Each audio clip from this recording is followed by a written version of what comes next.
तो दोस्तों हर सप्ताह नेटफ्लिक्स की तरफ से कोई ना कोई कोरियन सीरीज एक तरह से हमें देखने को मिल रही है। तो अब इस सप्ताह में एक और बेहतरीन सीरीज देखने को मिलने वाली है जिसका टाइटल है the dream life of mister Kim. जी हाँ दोस्तों, ये एक तरह से एक के ड्रामा, एक तरह से कोरियन सीरीज है जो कि सेक्शन 1 के साथ अभी हमें नेटफ्लिक्स पर देखने को मिलने वाली है। जी हाँ दोस्तों, इसका सेक्शन 1 अभी हमें देखने को मिलने वाला है। बाकी बजट की बात कर ले तो मूवी यानी इस वेब सीरीज़ का बजट तकरीबन मैं आपको बता दूं 15 से 20 मिलियन के बीच में है। और एपिसोड की बात कर ले तो 7 से 8 हमें देखने को मिलेगी। तो आज हम इसी पर बात करेंगे, तो मैं आगे इसकी और इन्फॉर्मेशन आपको बताता हूँ। The dream life of mister Kim कोरियाई एक चालू दक्षिण कोरियाई टेलीविजन श्रृंखला है जिसमें रयू सेउंगरयोंग, मायुंग सेबिन और चा कांग्यू ने अभिनय किया है।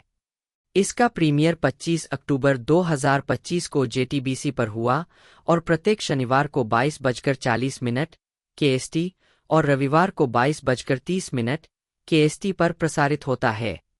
2. यह विश्व स्तर पर नेटफ्लिक्स पर भी स्ट्रीम होता है। 3. सार यह नाटक निर्देशक किम की कहानी पर आधारित है, जो सियोल में एक बड़ी कंपनी में काम करना शुरू करता है तथा कॉरपोरेट राजनीति और व्यक्तिगत चुनौतियों से जूझता है। ढालना मुख्य किम नाक्सू के रूप में रयू सेउंगरयोंग। 2. एक अनुभवी बिक्री प्रबंधक जिसने अपनी जिंदगी सफलता पर बनाई थी, अब अपनी कमाई गई हर चीज के धीरे धीरे खत्म होने का सामना कर रहा है। पार्क हाजिन के रूप में मायुंग सेबिन। 4. नाक्सू की समर्पित पत्नी जो हमेशा उसकी छाया में रहती थी, अब अपना भविष्य स्वयं बनाने का निर्णय लेती है। किम सुग्योम के रूप में चा कांग्यू। 4. नाक्सू का बेटा जो अपना रास्ता छोड़ देता है, एक स्टार्टअप में स्वतंत्रता की तलाश करता है। सहायक के लोग्यू सेउंगमोक बाक जियोंगताई के रूप में। 5. एक कार्यकारी जो कार्यालय की राजनीति के माध्यम से आगे बढ़ा, बाहरी तौर पर नाक्सू के प्रति वफादार था, लेकिन अपनी महत्वाकांक्षा के लिए उसे धोखा देने के लिए काफी प्रेरित था। ली शिंकी को 2 जिन्वू के रूप में। 5. एक तेज प्रबंधक जो तेजी से आगे बढ़ा और चुपचाप सत्ता के साथ जुड़कर शीर्ष पर अपना स्थान सुरक्षित कर लिया। ली सेओवान हियो ताइवान के रूप में। 5. एक दयालु लेकिन धीमी गति से काम करने वाला दीर्घकालिक कर्मचारी जो एक स्थायी मध्यस्तरीय प्रबंधक के रूप में अटका हुआ है। शिन डोंगवोन सोंग इकह्योन के रूप में। 5. एक भरोसेमंद कार्यकर्ता जो कभी कभी नाक्सू के दाहिने हाथ के रूप में कार्य करता है। जियोंग सनवोन जियोंग सेओंगगू के रूप में। 5. एक मध्यस्तर का कर्मचारी जो नाक्सू के पुराने ढंग के व्यवहार को नापसंद करता है, लेकिन खुद को उसके जैसा ही पाता है। हा सेओयू को क्वोन सोंगही के रूप में। 5. एक युवा कर्मचारी जो प्राधिकरण और कॉरपोरेट बकवास पर सवाल उठाता है। सुग्योम के स्टार्टअप के लोगली जिनी को ली हान्ना के रूप में। 5. मिडिल स्कूल में सुग्योम का पहला प्यार। ली जियोंगहवान के रूप में किम सुग्योम। 5. एक करिश्माई स्टार्टअप संस्थापक जो आकर्षण के पीछे क्रूर महत्वाकांक्षा छुपाता है। पार्क हाजिन का परिवार ली से ही पार्क हायंग के रूप में। 5. हाजिन की छोटी बहन डॉट ली कांगवूक को हान सांगचियोल के रूप में। 5. हायंग के पति और सफल फिनटेक सीईओ किम नाक्सू के आसपास के लोग किम चांगसू के रूप में को चांगसेओक। 5. नाक्सू का बड़ा भाई और विनम्र ऑटो दुकान का मालिक पार्क सुयंग नोम्पियोंगाह के रूप में। 5. नाक्सू का बचपन का दोस्त जो उसे किसी और से बेहतर जानता है। विशेष उपस्थिति जंग यूनचाए ली जुयंग के रूप में। 6. उत्पादन इस सीरीज का निर्देशन चो ह्यून तक ने किया है, जिन्हें स्काई कैसल 2018, स्नोड्रॉप 2021 और द एटिपिकल फैमिली 2024 के लिए जाना जाता है। इसे किम होंगगी और यूं हायेसुंग ने लिखा है। इस सीरीज का निर्माण एसएलएल ड्रामा हाउस स्टूडियो और वारो एंटरटेनमेंट को ने किया है। के रूप में भी जाना जाता है। मैनेजर किम की कहानी हंगुलिस लेख को परलिट मैनेजर किम की कहानी जो सियोल में रहता है और एक बड़े निगम के लिए काम करता है। आरआर सियोल जगाए डेगियोप डेनिनुन जिम बुजांग यागी श्रीसोल चागाए ताइगियोप तनिनुन किम पुजांग यागी शैली कार्यस्थल कॉमेडी जीवन का हिस्सा द्वारा लिखित किम होंगगियू हायसुंग निर्देशक चो ह्यूंत कभिनीतरयू सेउंगरयोंगम्यूंग सेबिंचा कांग्यू संगीत जंग जेह्युंग 1 उद्गम देश दक्षिण कोरिया मूल भाषा कोरियाई एपिसोड की संख्या 2 उत्पादन कंपनियां सेलेल ड्रामा हाउस स्टूडियो को वारो एंटरटेनमेंट को मूल रिलीज नेटवर्क का जेटीबीसी मुक्त करना 25 अक्टूबर 2025 वर्तमान कार्यालय हास्य जिसे अक्सर कार्यस्थल हास्य भी कहा जाता है कार्यस्थल के भीतर विशेष रूप से कार्यालय के वातावरण में हास्य है। यह एक ऐसा विषय है जिस पर औद्योगिक और संगठनात्मक मनोविज्ञान और कार्य के समाजशास्त्र के छात्रों के साथ साथ लोकप्रिय संस्कृति के छात्रों का भी काफी ध्यान जाता है। शैक्षणिक विचार हास्य कार्यस्थल के सामाजिक परिवेश का एक अनिवार्य हिस्सा है और यह तर्क दिया गया है कि यह कर्मचारी संतुष्टि और संगठनात्मक परिणामों को बेहतर बनाने का एक संभावित साधन है। अध्ययनों से पता चला है कि हास्य कर्मचारियों की एकजुटता, रचनात्मकता, प्रेरणा और विपरीत परिस्थितियों में लचीलापन बढ़ा सकता है। 1, 2, 3 दूसरी ओर कार्यस्थल हास्य विशेष रूप से नकारात्मक हास्य का दुरुपयोग कट्टरता को मजबूत करने, अल्पसंख्यकों को बदनाम करने, शारीरिक या यौन उत्पीड़न का माहौल बनाने या प्रबंधकीय अधिकार को मजबूत करने के लिए एक प्रबंधन उपकरण के रूप में भी किया जा सकता है। 1, 4 कानूनी विचार अनुचित कार्यस्थल हास्य को यौन उत्पीड़न, भेदभाव और शत्रुतापूर्ण कार्य वातावरण मामलों में सबूत माना जा सकता है। 5 इसने क्रूर मामले जैसे मामलों में गंभीर परिणाम दिए हैं, जहां किंग काउंटी, वाशिंगटन के लोकपाल को 1894 की पुस्तिका निर्देश और युवा दुल्हन के लिए सलाह की एक प्रति अपने जल्द ही शादी करने वाले सहायक को भेजने के लिए निकाल दिया गया था। 6 या शेवरॉन कॉरपोरेशन को 25 कारण क्यों बियर महिलाओं की तुलना में बेहतर है विषय पर प्रसारित एक इंटरफेस ईमेल के बाद 4 कर्मचारियों के साथ समझौते के रूप में $2 मिलियन से अधिक का भुगतान करना पड़ा। स्लाइस ऑफ लाइफ एनीमे और मंगा ऐसी कहानियां हैं जो किसी पहचानने योग्य रोजमर्रा की सेटिंग में होती है, जैसे कि उपनगरीय हाई स्कूल, और जो मानवीय रिश्तों पर ध्यान केंद्रित करती है जो अक्सर प्रकृति में रोमांटिक होते हैं। 13 शैली पात्रों के साथ भावनात्मक संबंधों के निर्माण का पक्षधर है। 14 स्लाइस ऑफ लाइफ एनीमे की लोकप्रियता 1980 के दशक के मध्य में बढ़नी शुरू हुई। 13 मासायुकी निशिदा लिखते हैं कि स्लाइस ऑफ लाइफ एनीमे और मंगा में अभी भी फंतासी या एक काल्पनिक दुनिया के तत्व शामिल हो सकते हैं। फंतासी को कभी-कभी कुछ संभावित परिस्थितियों में मनुष्यों की वास्तविकता को व्यक्त करने के साधन के रूप में उपयोग किया जाता है। 15 रॉबिन ई ब्रेनर की 2007 की पुस्तक अंडरस्टैंडिंग मंगा एंड एनीमे का मानना है कि एनीमे और मंगा में डॉसन क्रीक या द ओसी जैसे नाटक यह शैली जापानी मंगा बाजार के एक बड़े हिस्से पर दावा करती है और आमतौर पर स्कूल और पारस्परिक संबंधों पर केंद्रित होती है। 16 एनीमे और मंगा में स्लाइस ऑफ लाइफ की एक उपशैली कुकी केई एयर टाइप है, जिसे निचिजो केई रोजमर्रा का प्रकार भी कहा जाता है। इस शैली में गहरे व्यक्तिगत रिश्तों या पूरी तरह से विकसित रोमांटिक रिश्तों का वर्णन जानबूझकर कहानी से हटा दिया जाता है ताकि एक हल्की गैरगंभीर कहानी बताई जा सके जो बिशोजो पात्रों के रोजमर्रा के जीवन और बातचीत पर केंद्रित हो।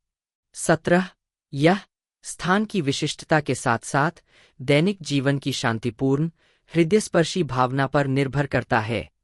18 निचिजो केई शैली योनकोमा मंगा से विकसित हुई और इसमें अजुमंगा डियो, केन, सॉफ्टेनी और हिदामारी स्केच जैसी रचनाएं शामिल है। 19 ताकायोशी यामामुरा का तर्क है कि 2000 के दशक के मध्य में इस उपशैली की लोकप्रियता में वृद्धि ने एनीमे में दिखाए गए स्थानों पर मीडिया पर्यटन की बढ़ती लोकप्रियता को सक्षम किया।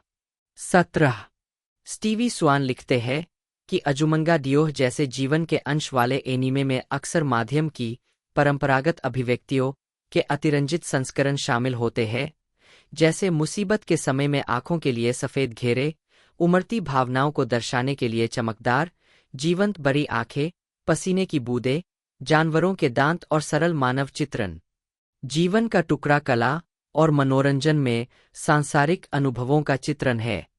एक रंगमंच में जीवन का टुकड़ा प्रकृतिवाद को संदर्भित करता है, जबकि साहित्यिक भाषा में यह एक कथात्मक तकनीक है जिसमें एक चरित्र के जीवन में घटनाओं का एक मनमाना क्रम प्रस्तुत किया जाता है, जिसमें अक्सर कथानक विकास, संघर्ष और प्रदर्शन का अभाव होता है, साथ ही अक्सर एक खुला अंत भी होता है। फिल्म और रंगमंच। नाट्य भाषा में स्लाइस ऑफ लाइफ शब्द वास्तविक जीवन के एक स्वाभाविक चित्रण को संदर्भित करता है, जिसे कभी कभी विशेषण के रूप में भी प्रयोग किया जाता है, जैसे स्लाइस ऑफ लाइफ संवादों वाला एक नाटक। यह शब्द 1890 और 1895 के बीच फ्रांसीसी वाक्यांश ट्रेंचेडेवी से एक काल के रूप में उत्पन्न हुआ, जिसका श्रेय फ्रांसीसी नाटककार जीन जूलियन 1854 से 1919 को दिया जाता है। 2. जूलियन ने अपने नाटक द सेरेनेड के मंचन के कुछ समय बाद ही इस शब्द का प्रयोग शुरू किया था, जैसा कि वेन एस. टर्नी ने अपने निबंध थिएटर में प्रकृतिवाद पर नोट्स में उल्लेख किया है। सेरेनेड की शुरुआत 1887 में थिएटर लिब्रे द्वारा की गई थी। यह रोसेरी का एक बेहतरीन उदाहरण है, यानी भ्रष्ट, नैतिक रूप से दिवालिया किरदारों से जुड़े नाटक जो सम्मानजनक, मुस्कुराते शापित खलनायक लगते हैं। जूलियन ने अपनी रचना द लिविंग थिएटर 1892 में प्रकृतिवाद को परिभाषित करने वाला प्रसिद्ध सूत्र दिया, नाटक कला के साथ मंच पर प्रस्तुत जीवन का एक अंश है। वे आगे कहते हैं कि हमारा उद्देश्य हंसी पैदा करना नहीं, बल्कि विचार पैदा करना है। उनका मानना था कि नाटक की कहानी पर्दे के साथ खत्म नहीं होती, बल्कि कार्रवाई में एक मनमाना व्यवधान मात्र है जो दर्शक को यह अनुमान लगाने की आज़ादी देता है कि उसकी उम्मीद से परे क्या हो रहा है। 3. 1950 के दशक के दौरान इस वाक्यांश का इस्तेमाल आमतौर पर लाइव टेलीविजन नाटकों की आलोचनात्मक समीक्षाओं में किया जाता था, विशेष रूप से जेपी मिलर, पैडी चाइव्स्की 4 और रेजिनाल्ड रोज के टेलीप्ले में। 5. उस समय इसे कभी कभी ब्रिटिश फिल्मों और थिएटर से अपनाए गए किचन सिंक रियलिज्म शब्द के पर्याय के रूप में इस्तेमाल किया जाता था। 2017 में पटकथा लेखक और विद्वान एरिक आर.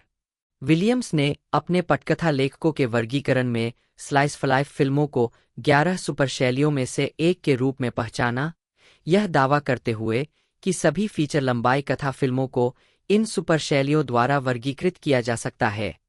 अन्य 10 सुपर शैलियां हैं एक्शन, अपराध, फंतासी, हॉरर, रोमांस, विज्ञान कथा, खेल, थ्रिलर, युद्ध और पश्चिमी। 6. Williams slice of life super शैली में फिल्मों के कुछ उदाहरणों के रूप में निम्नलिखित फिल्मों की पहचान करते हैं: the station agent, boyhood, captain fantastic, fence, moonlight और वेट्रेस। 6. उनके वर्गीकरण के अनुसार नाटक और कॉमेडी की पहचान फिल्म प्रकार के रूप में की जाती है, न कि सुपर शैलियों के रूप में। साहित्य।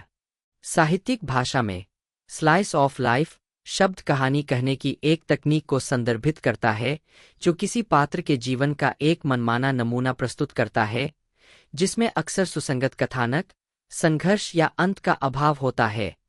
7.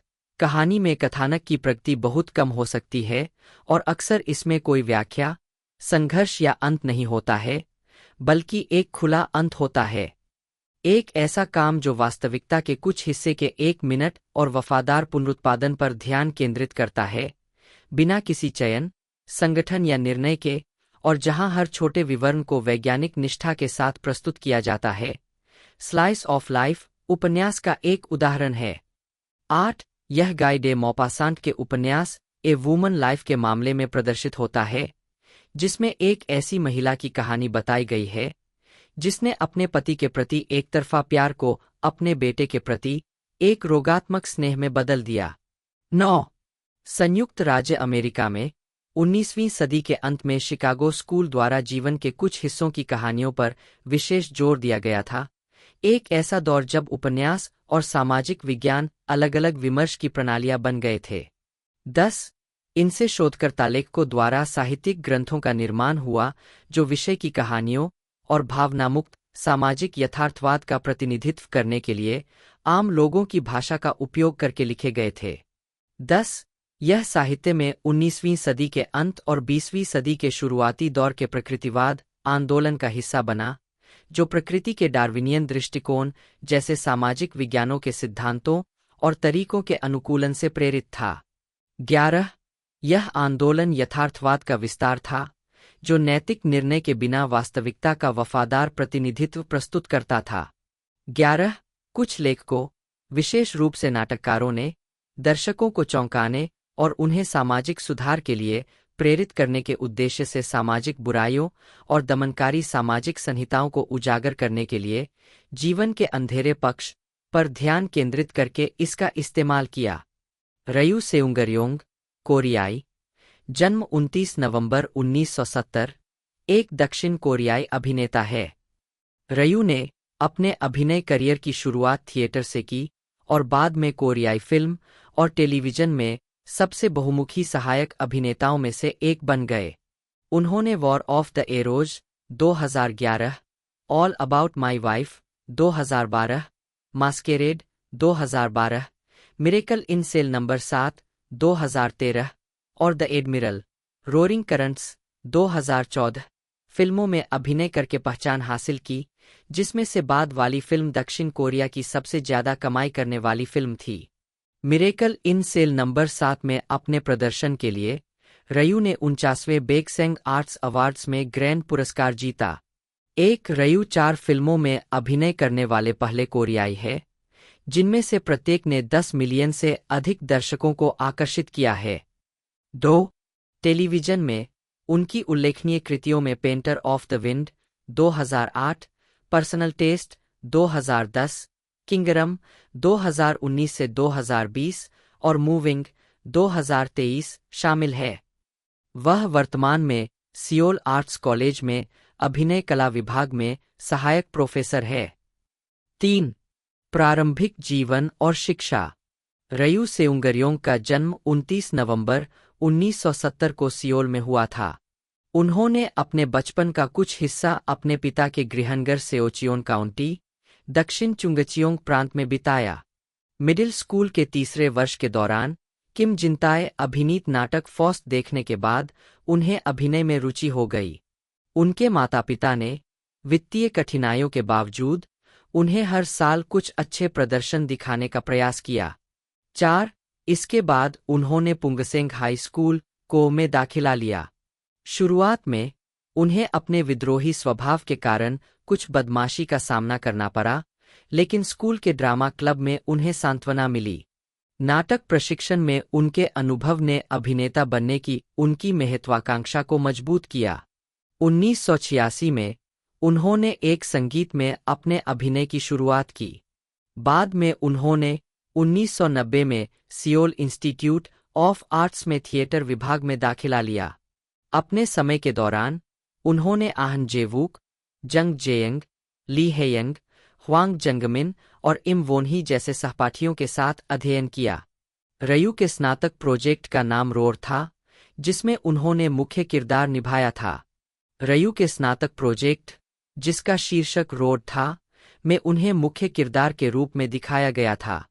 उनके सहपाठियों ह्वांग जंगमिन, जंग जेयंग, इम वोनही और जंग जिन, जो कॉलेज में उनसे 1 वर्ष सीनियर थे, ने भी प्रोजेक्ट में हिस्सा लिया था। नाटक का निर्माण प्रोफेसर कांग मानहोंग ने किया था, जो अवांटगार्डे प्रोडक्शन का के लिए जाने जाते।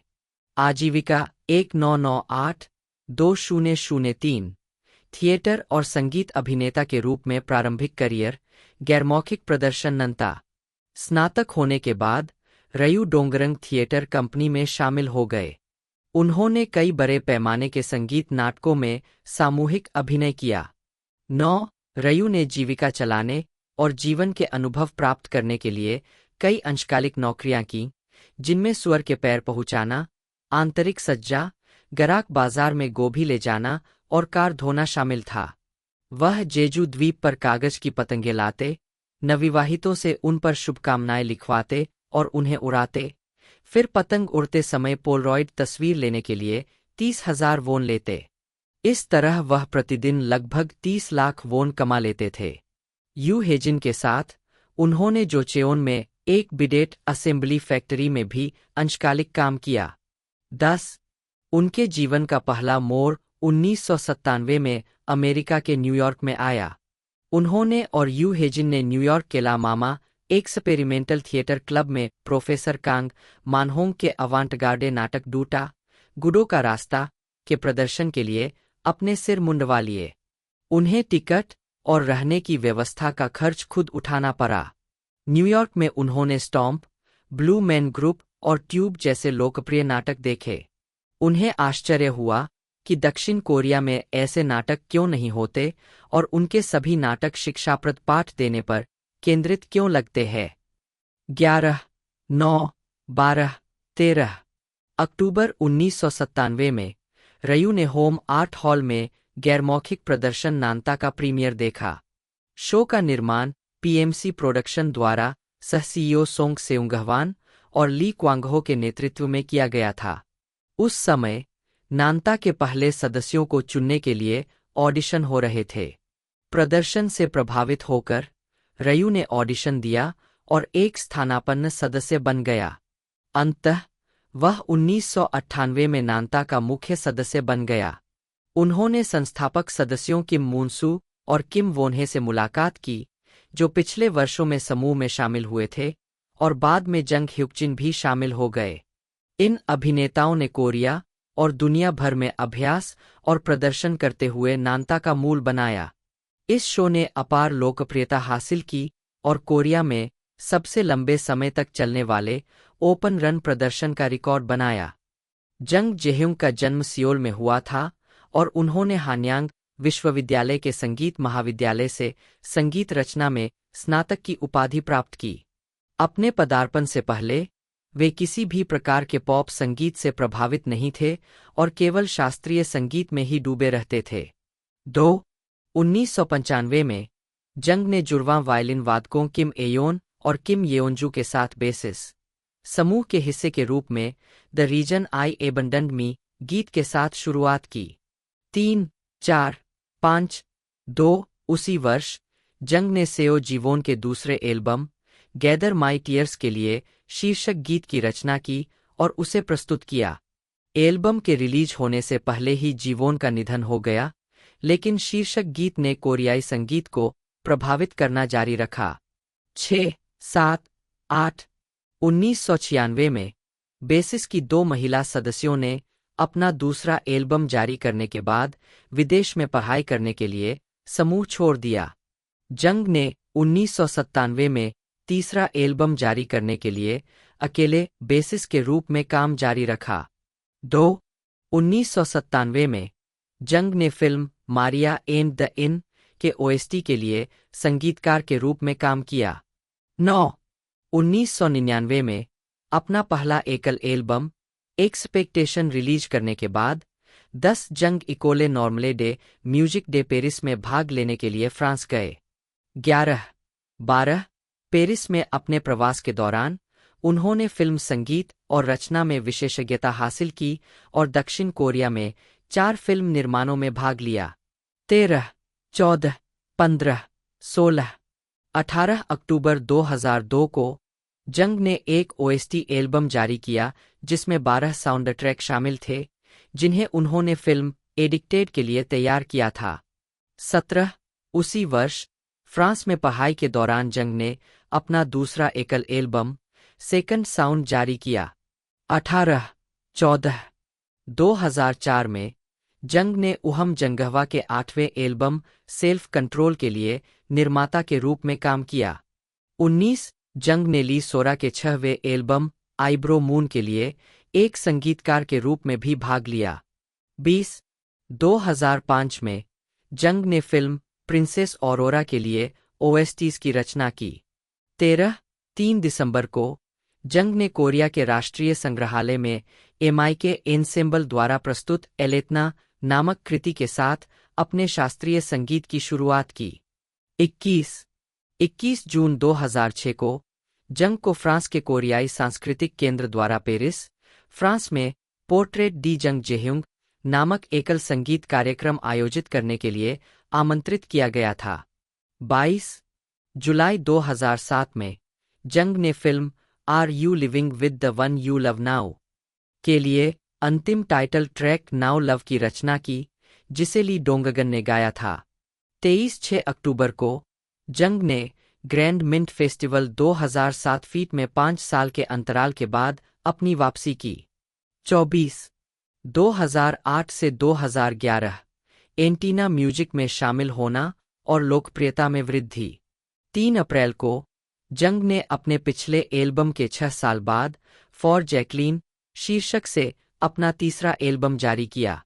18 अप्रैल 17 में जंग ने पेरिस टॉक नामक एक निबंध संग्रह प्रकाशित किया, जिसमें उनके 9 साल के अध्ययन के दौरान पेरिस में उनके दैनिक जीवन को दर्शाया गया है।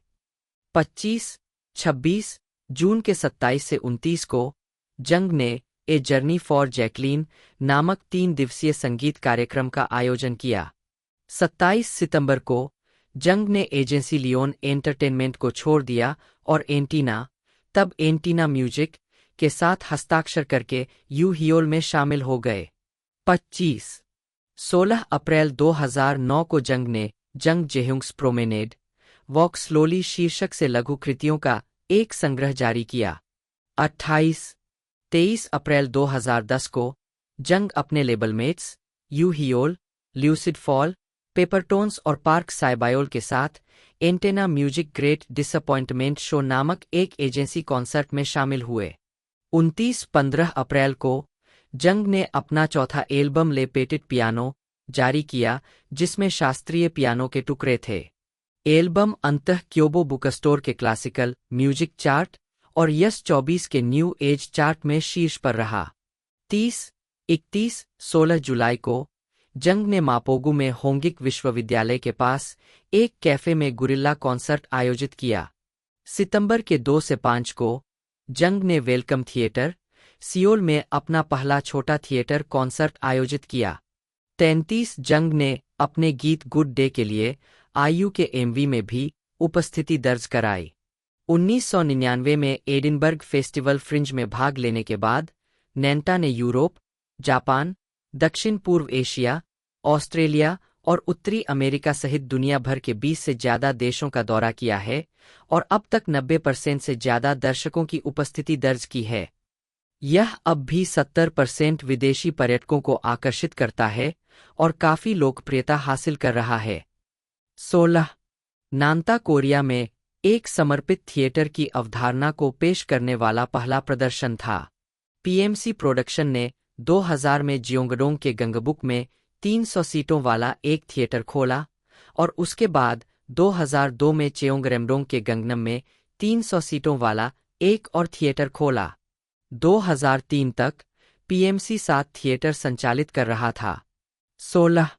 2002 में उन्होंने न्यूयॉर्क, अमेरिका में ब्रॉडवे पर एक प्रदर्शन और एनबीसी के टुडे शो में अपनी उपस्थिति के साथ अपनी शुरुआत की, जो साई से पहले था। 14 रयू का 5 साल तक नैंता के प्रति समर्पण उनकी महत्वाकांक्षा और वैराग्य के अनूठे मिश्रण से उपजा था। मैंने ब्रॉडवे पर प्रदर्शन करने का सपना देखा था। नैंता एक शीर्ष स्तरीय शो है, ठीक उसी तरह जैसे अभिनेता हॉलीवुड में काम करने की ख्वाहिश रखते हैं। मैंने अंततः छोड़ दिया क्योंकि मुझे बिना किसी संवाद के एक मूक व्यक्ति जैसा महसूस हो रहा था। 4 नानता छोड़ने के बाद रयू निर्देशक जंग जिनके साथ काम करने के लिए वापस लौट आए। इससे पहले नानता के कारण रयू ने निर्देशक जंग जिन की हियोतांग नामक एक नाटक की पटकथा को अस्वीकार कर दिया था। वे दिसंबर 2002 में एलजी आर्ट सेंटर में प्रदर्शित नाटक वेलकम टू डोंगमाकोल के लिए फिर से साथ आए। हालांकि उन्हें लगा कि उस नाटक में अभिनय करने के बाद उनकी मूल भाषाई संवेदनशीलता केवल 70% ही वापस आई है, फिर भी उनके अभिनय कौशल में निखार आया। 2004 से 2018 स्क्रीन पर पदार्पण और जंग जिन की प्रेरणा का हिस्सा बनी। इसके बाद रयू ने जंग जिनकी फिल्म समवन स्पेशल 2004 में एक बैंक लुटेरे की भूमिका में अपने फिल्मी करियर की शुरुआत की। इसके बाद उन्होंने जंग जिनकी पर्यावरण संबंधी लघु film has the rain stopped में अभिनय किया। इस फिल्म में वे जियोला प्रांत के एक धीमे धीमे बोलने वाले किसान की भूमिका में नजर आए जिसका पेट ढीला था। उन्होंने एक ऐसे पिता की भूमिका में एक विश्वसनीय अभिनय किया जो अपने बेटे के पहले प्यार से घृणा करते हुए भी उसे गले लगाता है। 4 इसके बाद वे जंग जिनकी फिल्म मर्डर टेक 1 को 2005 में चोई यूंगी चा सेउंगवोन के सहयोगी अभियोजक सियोंगजून के प्रतिद्वंद्वी के रूप में नजर आए। हालांकि उनका कोई अपना दृश्य नहीं था, फिर भी उनकी धीमी आवाज और सहज बोलने के अंदाज ने एक अलग छाप छोड़ी। 4 2005 के जियोंजू फिल्म फेस्टिवल में प्रदर्शित जंग जिनकी एक और लघु फिल्म समवन ग्रेटफुल को ने उन्हें एक परिपक्व अभिनेता के रूप में प्रदर्शित किया। इस फिल्म में उन्होंने एक संविदा यातना तकनीशियन की भूमिका निभाई जो थकान से ग्रस्त एक अधेड़ उम्र के कर्मचारी का किरदार निभा रहा था, जो रात भर की शिफ्ट में काम करने के बावजूद उचित ओवरटाइम वेतन पाने में असमर्थ था। जंग जिन द्वारा निर्देशित उनकी इस तीसरी लघु फिल्म में अभिनेता के रूप में उनकी क्षमता को देखा गया। 17 सितंबर 2005 में वह जंग जिन द्वारा निर्देशित नाटक डेथ ऑफ ए सेल्समैन के लिए अभ्यास कर रहे थे। 4 2006 में वह जंग जिनकी राइटियस टाइज में दिखाई दिए। 18 सितंबर 2012 में रयू। इसके बाद रयू निर्देशक जंग की कई फिल्मों में नजर आए जिनमें गुड मॉर्निंग प्रेसिडेंट 2009 और क्विज शो 2010 शामिल है, जिन्होंने चुंगमुरों पर गहरी छाप छोड़ी। इसके बाद the bow of arrows 2011, all about my wife 2012 और Gwanghae the man who became king 2012 का सफल निर्माण करके वे चुंगमुरों के मुख्य सितारे बन गए। 19 वह तब से कोरिया में सबसे बहुमुखी और भरोसेमंद चरित्र अभिनेताओं में से एक बन गए हैं। पिछले कुछ वर्षों में उन्होंने जो विभिन्न भूमिकाएं निभाई है, उनका एक नमूना मिरेकल इन सेल नंबर 7 में एक मानसिक रूप से विकलांग पिता, 2021 मास्करेड में शाही सलाहकार हियो ग्यून, द फ्रंट लाइन में उत्तर कोरियाई पीपुल्स आर्मी का एक अधिकारी, वॉर ऑफ द एरोज में किंग राजवंश का एक कठोर general, all about my wife में एक महिला पुरुष, द क्विज शो स्कैंडल में एक जुआरी पति जो अपनी पत्नी से डरता है, पर्सनल टेस्ट में एक परिष्कृत समलैंगिक पुरुष, सीक्रेट में एक प्रतिशोधी गैंगस्टर, द रेसिपी में एक कहानी के निशान पर एक रिपोर्टर और द पाइपर में नाममात्र का किरदार। 2019 वर्तमान करियर का दूसरा सुनहरा दौर। 2017 में रयू को किम यूनही की Netflix period zombie thriller kingdom में कास्ट किया गया था। 24 श्रृंखला में रयू लॉर्ड चोहकजू सीजन 1 से 2 की भूमिका निभाता है, जो जोसोन के मुख्य राज्य पार्षद है, जो हेवनचो कबीले के प्रमुख और ली चांग के राजनीतिक प्रतिद्वंद्वी है। वह क्वीन कंसोर चो और चो बेओमिल के पिता और चो बेओमपाल के चाचा है। एक ठंडा, निर्दयी नेता, वह क्वीन चो के अजन्मे बच्चे के माध्यम से सिंहासन पर अपनी शक्ति को सुरक्षित करने के लिए बेताब है, जिसे वह ली चांग के स्थान पर सिंहासन का उत्तराधिकारी बनाना चाहता है। 25 श्रृंखला का प्रीमियर 25 जनवरी 2019 को हुआ। मार्च 2018 में रयू। 2019 में रयू ने कॉमेडी फिल्म एक्सट्रीम जॉब में अभिनय किया, जो दक्षिण कोरिया में अब तक की दूसरी सबसे ज्यादा कमाई करने वाली फिल्म बन गई। 27-28 रियू को निर्देशक पार्क इंजे ने संपर्क किया था, जिनके साथ उन्होंने पहले नेटफ्लिक्स सीरीज किंगडम के सीजन 2 में सहयोग किया था, ताकि वे सीरीज मूविंग में शामिल हो सकें। 29 यह एक्शन से भरपूर फंतासी विज्ञानफाई टेलीविजन श्रृंखला कांग फुल द्वारा लिखी गई है और पार्क इंजे और पार्क यूसियो द्वारा सहनिर्देशित है। इस शो में रियू सेउंगरयोंग, हान ह्योजू, जो इंसुंग, चा ताएह्यून, रयू सेउंगबम, किम सुंगक्यू, ली जंगहा, गो यूंजंग और किम डूहून सहित कलाकारों की टुकड़ी है। कांग के इसी नाम के वेबटून पर आधारित श्रृंखला एक अलौकिक नाटक है जो 3 हाई स्कूल के छात्रों और उनके माता पिता का अनुसरण करती है क्योंकि वे अपनी महाशक्तियों की खोज करते हैं। 30 उसके पास उपचार क्षमताएं और अलौकिक शक्तियां हैं, हालांकि वह अभी भी दर्द के प्रति संवेदनशील है। जंग जुवोन एक पूर्व गैंगस्टर और पूर्व एएनएसपी एजेंट है जिसका कोर नाम गुर्योंगपो है, जो एएनएसपी में अपने कार्यकाल के दौरान डूसिक का साथी हुआ करता था। 31 इसे 9 अगस्त से 20 सितंबर 2023 तक जारी किया गया था। उपलब्धता के 7 दिनों के बाद यह स्ट्रीम किए गए घंटों के आधार पर दुनिया भर में डिज्नी प्लस और संयुक्त राज्य अमेरिका में हुलू पर सबसे ज्यादा देखी जाने वाली कोरियाई मूल श्रृंखला बन गई। रयू नेटफ्लिक्स सीरीज चिकन नगेट के साथ आहन जेहोंग के साथ वापस आ गए हैं। सीरीज में रयू मोर देन मशीन्स के अध्यक्ष चोई सेनमेन की भूमिका निभाते हैं। 32 कथानक में चोई की बेटी मिनाह किम यूजंग को चिकन नगेट में बदलना और चोई की अपनी बेटी को वापस इंसान में बदलने की खोज शामिल है। 33 अन्य उद्यम पृष्ठांकन ऑल अबाउट माई वाइफ की सफलता के बाद Ryu Seungryong Samsung life insurance, Kumon learning centre और एसके टेलीकॉम जैसे ब्रांडों के लिए एक लोकप्रिय विज्ञापनकर्ता बन गए। उनके विज्ञापन सौदे मिरेकल इन सेल नंबर 7 इंच की रिलीज से ठीक पहले तय हुए थे और फिल्म के प्रदर्शन के साथ साथ विज्ञापनों के प्रसारण का समय विज्ञापनदाताओं के लिए फायदेमंद रहा। फिल्म के 1 करोड़ व्यूज तक पहुंचने के बाद सैमसंग लाइफ इंश्योरेंस ने विज्ञापन में रुचि में वृद्धि देखी। विज्ञापन के प्रसारण के बाद एसके टेलीकॉम की बिक्री में भारी उछाल आया, जिससे यह मार्च में सबसे ज्यादा बिकने वाला नया उत्पाद बन गया। विज्ञापन के 1 मिनट 30 सेकंड के यूट्यूब संस्करण को लगभग 10 लाख व्यूज मिले। 34 2014 की ऐतिहासिक film the admiral roaring currents की सफलता के बाद रयू सेउंगरयोंग ने हम किस तरह के राष्ट्र है नारे वाले द बेडल मिंजोक विज्ञापन में अभिनय किया। एक प्रमुख अभिनेता के रूप में उन्होंने इस वर्ष कई विज्ञापन पुरस्कार जीते। उनके विज्ञापनों में सिनेमाई प्रसारण विज्ञापनों से लेकर चतुराई से बनाए गए आउटडोर अभियान शामिल थे, जिन्हें रणनीतिक रूप से उपयुक्त स्थानों पर रखा गया था। 35 चिकन फ्रेंचाइजी बीबीक्यू के पेरिस चिकन को भारी लोकप्रियता मिल रही है।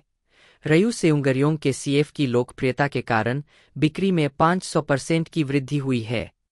36 रयू सेउंगरयोंग को 2014 कोरिया विज्ञापन पुरस्कारों में वर्ष के विज्ञापन मॉडल के रूप में मान्यता दी गई थी।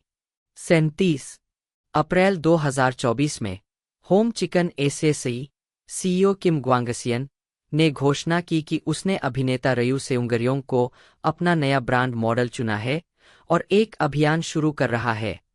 38 परोपकार 2015 में रयू ने एक पुरस्कार विजेता नाटक के रूपांतरण स्वतंत्र film the clause of the 5 generals के समर्थन में 1 करोड़ वॉन का दान दिया।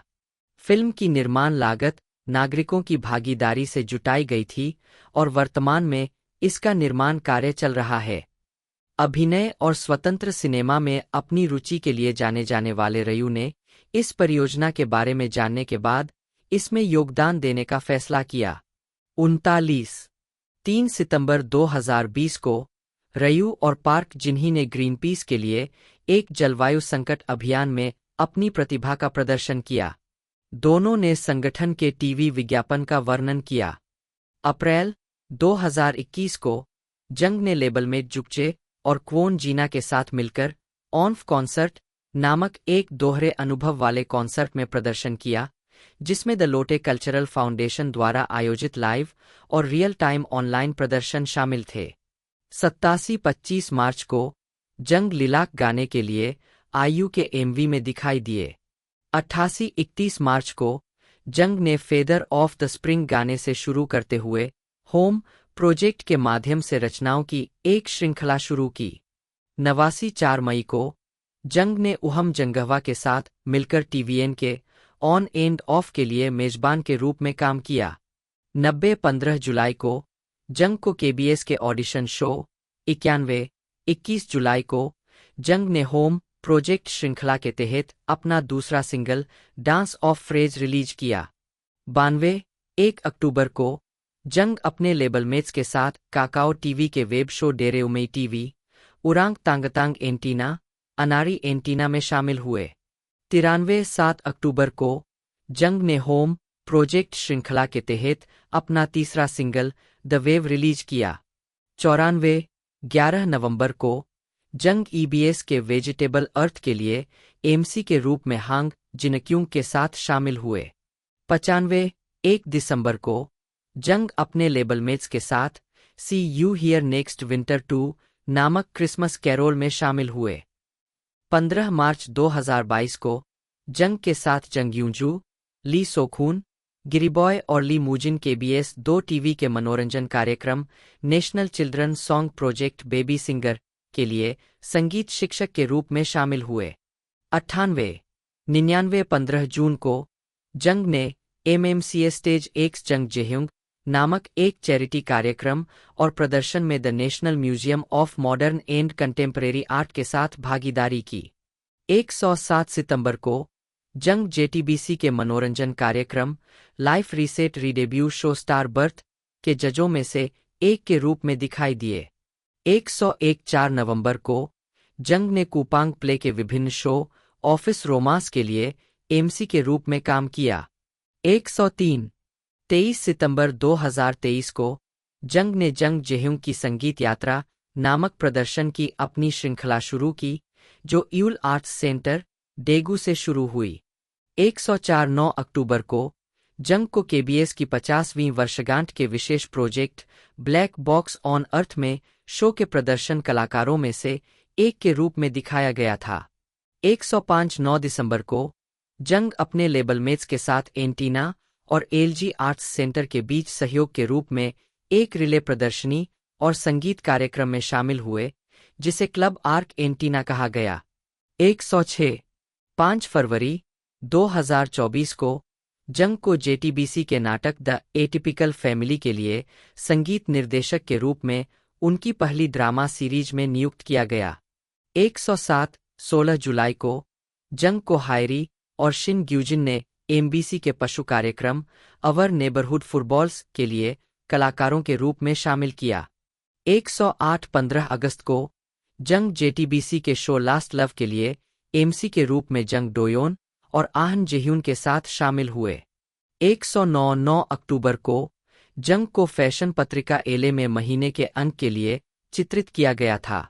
110 111 7 नवंबर को जंग ने लोटे के कर्मचारियों और उनके परिवारों के लिए लोटे लव फैमिली कॉन्सर्ट। 112 19 नवंबर को जंग ने क्यूह्यून के साथ मिलकर केबीएस 2 टीवी के music talk show missing Amy plus sing के लिए एमसी के रूप में काम किया।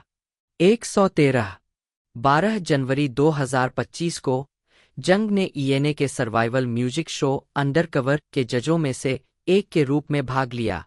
114 3 मई को जंग ईएनए के show world dice tour season 3 feet में ली जंगवू और चा जुएंग के साथ मेहमान के रूप में शामिल हुए, क्योंकि वे मॉरिशस, सहारा रेगिस्तान और नील नदी की यात्रा करते हैं। 115 20 जून को जंग को संगीतकार कोर कुंस्ट ने एमिनिटी के music talk show live wire के होस्ट के रूप में शामिल किया। 116 11 अगस्त को जंग नेटफ्लिक्स के क्लोसेट वॉर्स नामक विविधता शो के लिए किम नायंग से जुड़ गए। 25 फरवरी 2011 को जंग ने सेओंगसम आर्ट्स सेंटर में जंग जेह्युंग का एवेक पियानो नामक एक संगीत समारोह की मेजबानी की। 35 अप्रैल के 15 से 17 को जंग अपने लेबलमेट्स के साथ एंटीना म्यूजिक वॉरियर्स नामक एक एजेंसी कॉन्सर्ट में शामिल हुए। 28 मई को जंग अपने लेबलमेट्स के साथ antenna music warriors concert always us together नामक एक अन्य एजेंसी कॉन्सर्ट में शामिल हुए। 37 उसी महीने उन्हें एमबीसी की 50वीं वर्षगांठ के विशेष शो ह्यूमन डॉक्यूमेंट्री लव के लिए संगीत निर्देशक नियुक्त किया गया। 38 9 जून को जंग अपने सहकलाकारों जी ड्रैगन, पार्क म्यूंगसू, यू जेसूक, ली जक, गिल, बारा, जंग ह्युंगरॉन, नो होंगचुल, साई, जंग जुन्हा, स्वीट सोरो, हाहा और 10 सेंटीमीटर के साथ इन्फिनिट चैलेंज के संगीत समारोह west coast expressway song festival में शामिल हुए। शो के दौरान जंग को जंग ह्युंगरॉन के साथ जोड़ा गया और उन्होंने पेरिस पिग्गी टीम बनाई जिसमें उन्होंने इनोसेंट माचो गीत की रचना की और उसका प्रदर्शन किया। 39, 40, 41, 22 अगस्त को जंग को यू ही योल के साथ कॉमेडियन समूह यूवी के लिए एक संगीत वीडियो में दिखाए जाने की पुष्टि की गई। 43 अक्टूबर के 6 से 9 को जंग ने लेपेटेड पियानो नाम से अपना दूसरा एकल संगीत कार्यक्रम आयोजित किया। 44, 45 संगीत कार्यक्रम की सफलता के साथ जंग ने बुसान, बुप्योंग, डेगू, चांगवोन और ग्वांगजू में 15 अक्टूबर से 27 नवंबर तक एक क्षेत्रीय संगीत कार्यक्रम आयोजित करने का फैसला किया। 46, 2 नवंबर को जंग एमबीसी के सिटकॉम हाई किक में एक कैमियो के लिए दिखाई दिए। 47, 2 नवंबर को जंग 38वें कोरिया ब्रॉडकास्टिंग अवार्ड्स के उद्घाटन में जंग ह्युंगरॉन के साथ उनके हिट गीत इनोसेंट माचो का प्रदर्शन करने के लिए शामिल हुए। 48, 14 नवंबर को जंग 17 अन्य कलाकारों के साथ मिलकर एल्बम किम डोंगरवायुएली के किम डोंगरयूल के गीत how we live in the world की रिकॉर्डिंग में सहयोग करते हैं। 49, 22 नवंबर को जंग आयु के दूसरे पूर्ण लंबाई वाले एल्बम लास्ट फैंटेसी के गीत एलिमेंट के लिए दिखाई देते हैं। 50, 24 नवंबर को जंग 2011 एमबीसी यूनिवर्सिटी सॉन्ग फेस्टिवल के लिए ली ह्योरी के साथ एमसी के रूप में शामिल होते हैं। 51 दिसंबर के 8 से 11 को जंग लेपेटेड पियानो के लिए एक एनकोर कॉन्सर्ट करते हैं। 52, 29 दिसंबर को जंग ने 2011 एमबीसी एंटरटेनमेंट अवार्ड्स में पॉपुलैरिटी अवार्ड जीता। 53, 2012 वर्तमान विविध शो में सफलता और संगीत कैरियर जारी। 26 फरवरी 2012 को जंग ने के-पॉप स्टार ली ह्योरी के साथ एसबीएस पर संगीत शो जंग जेह्यूंग और ली ह्योरी के U&I के लिए मेजबान के रूप में भाग लिया।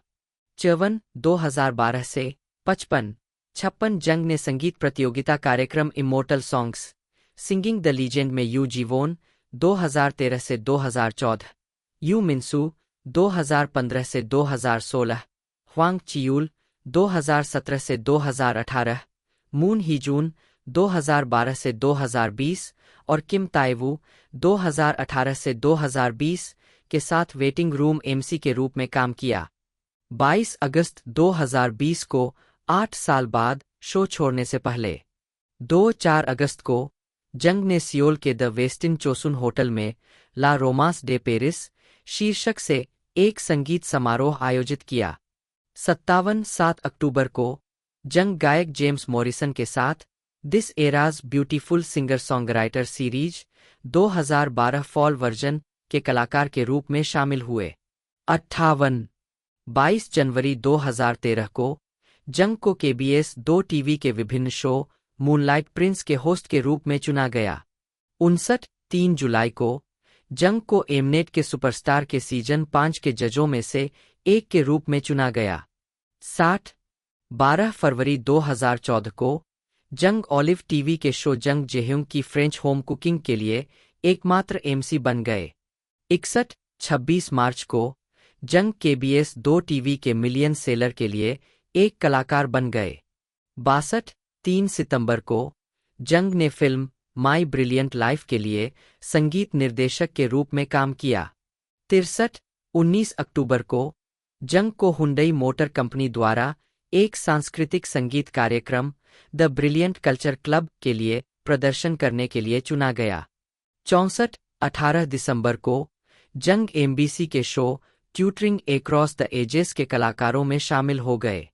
65, 29 जनवरी 2015 को जंग को CJE&M द्वारा मूल संगीत द मैन हू लाफ्स के लिए संगीतकार नियुक्त किया गया था। 66, 30 जुलाई को जंग TVN के शैक्षिक कार्यक्रम जेंटलमैन लीग के एमसी के रूप में जंग कीहा से जुड़ गए।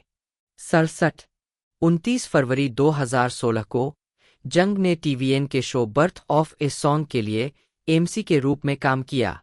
10 जून को जंग अपने लेबल मेट्स में शामिल हो गए और ली जिनाह के एमवी पर आई एम फुल गीत के लिए उपस्थित हुए। 4 सितंबर को जंग ने सर्फिंग की थीम के साथ एक निजी प्रसारण पर एमबीसी के माई लिटिल टेलीविजन की मेजबानी की। 70 सितंबर के 15 से 16 को जंग केबीएस के शो सिंगिंग बैटल सेउंगबू के कलाकारों में से एक के रूप में शामिल हुए। 71 सितंबर के 24 से 25 को जंग अपने लेबल मेट्स के साथ antenna the label concert hollow antenna नामक लेबल कॉन्सर्ट में शामिल हुए।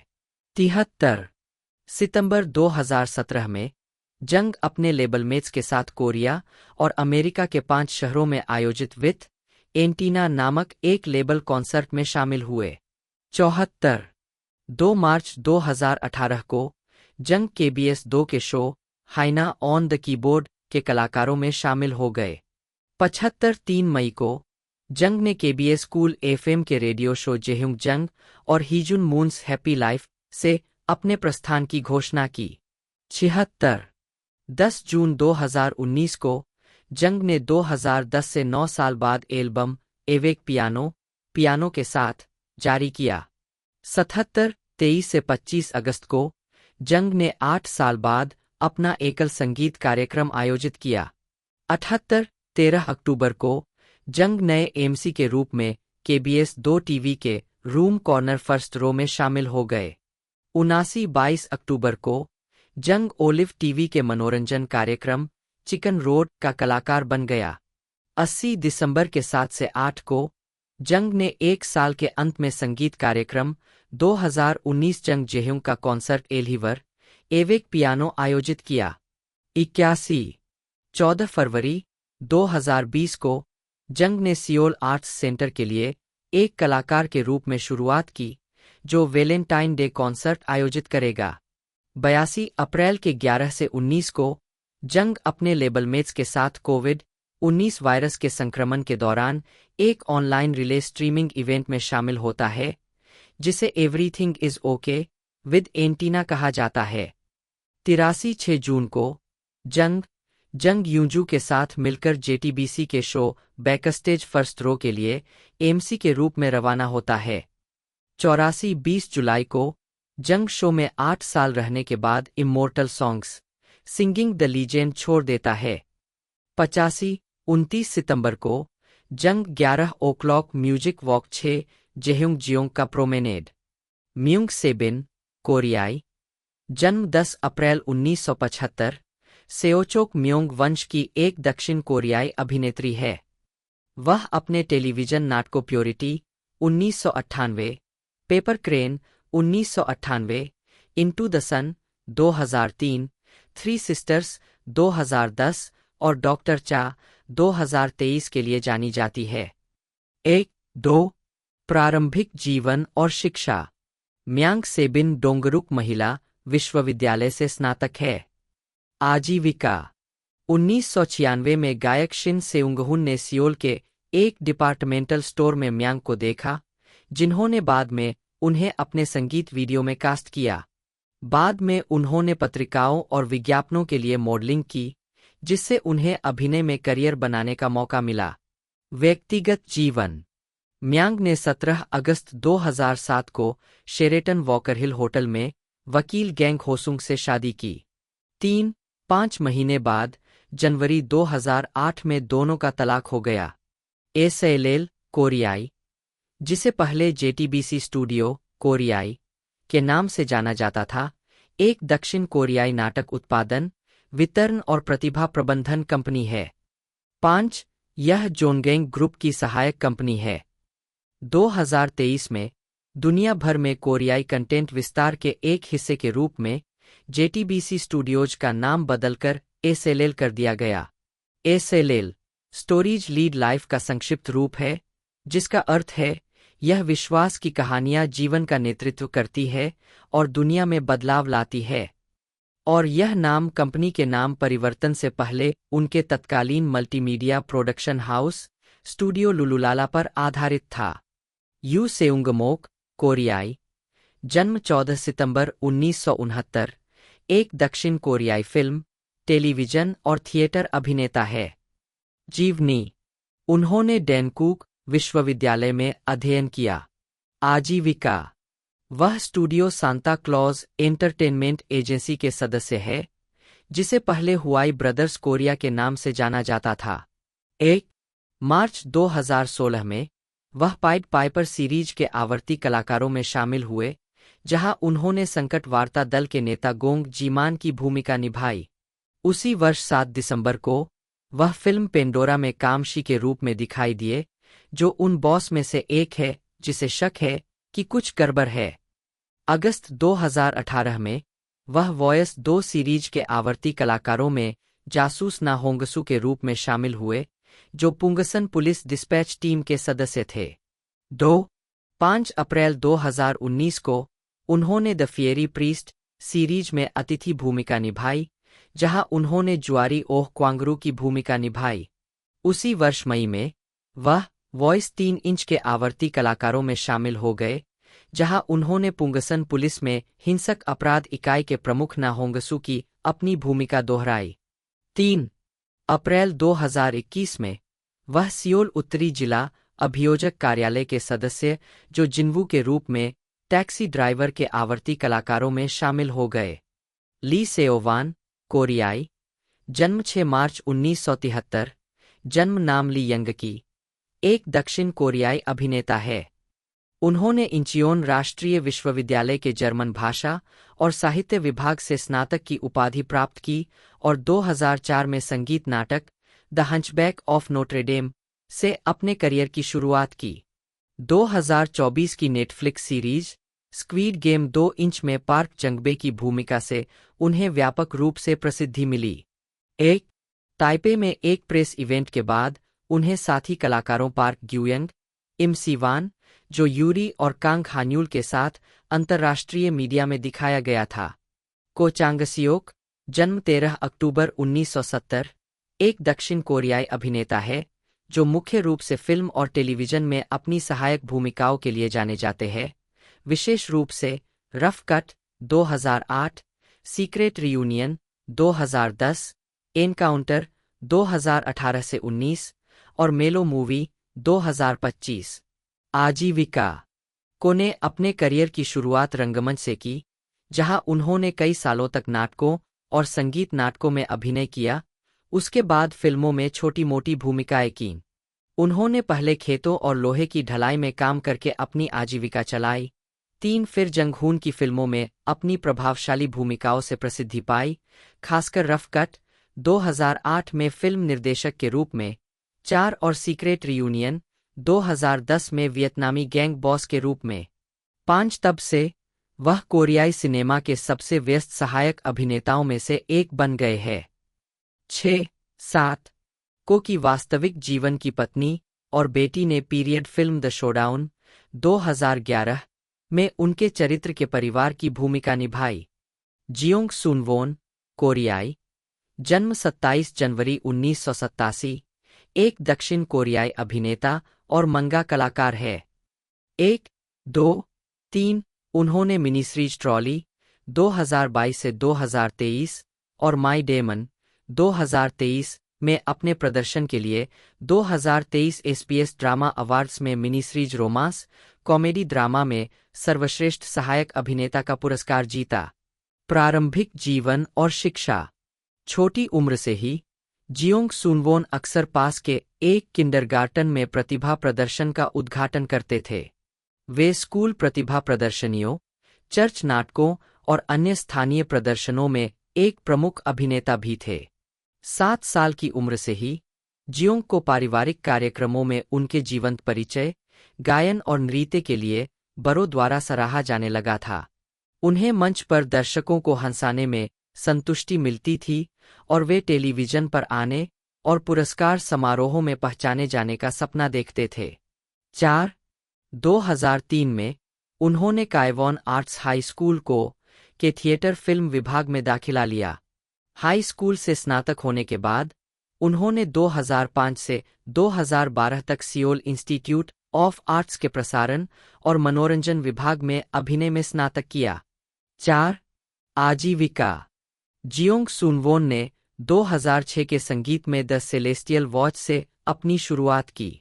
5. उन्होंने विभिन्न प्रस्तुतियों में विभिन्न भूमिकाएं निभाई है, जिनमें लवर्स इन पेरिस 2011 में कांग जियोन, द डेज 2013 में सांग-गू, द वेडिंग सिंगर 2013 में सैमी और द गॉडेस इज वॉचिंग 2014 में शिन सेओक-गू शामिल है। 4. मॉडल स्टूडेंट नाटक में अभिनय करने के बाद जियोंग को डेहाक्रो ऑफ ब्रॉडवे के बराबर 5 थिएटर आइडल के रूप में कुछ पहचान मिली। 6.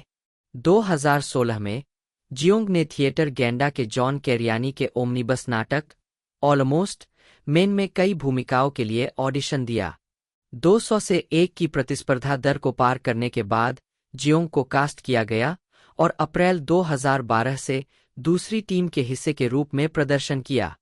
7, 8, 9, 10 उनकी सबसे उल्लेखनीय भूमिका लिम सांगचून की mini series fight for my way में थी, जहां उन्होंने एक मेहनती मुक्केबाज की भूमिका निभाई थी, जिसका सामना मुख्य किरदार पार्क सेओजून के किरदार से हुआ था। 11 नवंबर 2016 में जियोंग पार्क डोंगवूक के नाटक वॉइस ऑफ मिलेनियम में शामिल हुए। 12 इस नाटक का निर्माण स्पेस टू क्रिएट द्वारा किया गया था, जो आहन ह्युक्वोन और जियोन सेओको द्वारा स्थापित एक थिएटर कंपनी है। पार्क सेओनही द्वारा निर्देशित यह नाटक 5 नवंबर से 31 दिसंबर तक डोंगसूंग आर्ट सेंटर डोंगसूंग स्मॉल थिएटर में प्रदर्शित किया गया था। 13 व्यक्तिगत जीवन। जियोंग सुनवोन ने 18 सितंबर 2017 को सियोल के नामसन आर्ट्स सेंटर में संगीत अभिनेत्री कांग जिहे से शादी की। दोनों की मुलाकात संगीत नाटकों द डेज और ग्रीज में हुई थी और लगभग 3 साल की डेटिंग के बाद उन्होंने शादी कर ली। 14 जब जियोंग ने SBS ड्रामा अवार्ड जीता, तो उन्होंने यह पुरस्कार अपने परिवार, अपनी मां और बीमार पिता, अपनी पत्नी और बेटी को समर्पित किया। 1 महीने बाद उनके पिता का निधन हो गया। ली सेही, कोरियाई, जन्म 22 दिसंबर 1991, एक दक्षिण कोरियाई अभिनेत्री है। उन्होंने 2015 में एक music video 364 days of dream से अपने अभिनय की शुरुआत की, तब से वह कई फिल्मों और टेलीविजन श्रृंखलाओं में दिखाई दी है। 2 उन्हें weekend TV series young lady and gentleman 2021 से 2022 में पार्क डेंडेन की भूमिका निभाने के लिए पहचान मिली, जिसके लिए उन्होंने 2021 KBS ड्रामा अवार्ड्स में सर्वश्रेष्ठ नई अभिनेत्री का पुरस्कार जीता। उन्होंने मिडनाइट रनर 2017 और मिडनाइट 2021 जैसी फिल्मों में अभिनय किया है।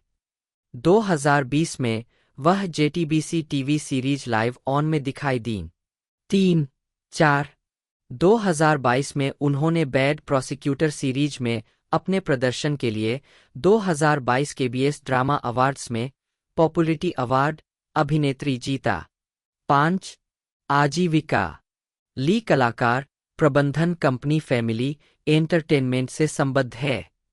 6 जब उन्होंने अपना करियर अभिनय में बदला, तब वह डेंटल हाइजीन के क्षेत्र में थीं।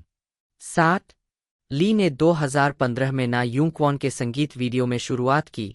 8 और उन्हें वेब सीरीज सैंडविच थ्योरी योनमडोंग में किस सीन और 2019 में किस गोब्लिन में कास्ट किया गया।